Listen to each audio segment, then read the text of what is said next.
మాకు లేని ఇలా పెట్టుకు అదో శివ కూరలు తెచ్చాడు, మనకు లేని తను తెచ్చాడు. బయట తీసి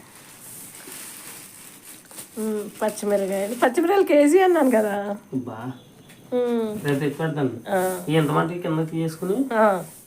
సరే, ఇప్పుడు మనకు లేని అన్నీ తోటకూర లేదు, కొత్తిమీర, క్యారెట్స్, టమాటాలు, బంగాళదుంపలు, చిక్కుడుకాయలు.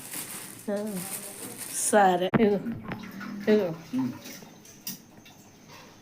సీతమ్మ అలా వేధిస్తూ ఉంటాడు. ఆడ ముఖం కూడా చూడదు. నువ్వెంత రాజువైనా, ఎంత ధనవంతుడైనా, ఎంత కీర్తివంతుడైనా ఈ గడ్డిపోస్తా సమయాన్ని గడ్డిపోసని.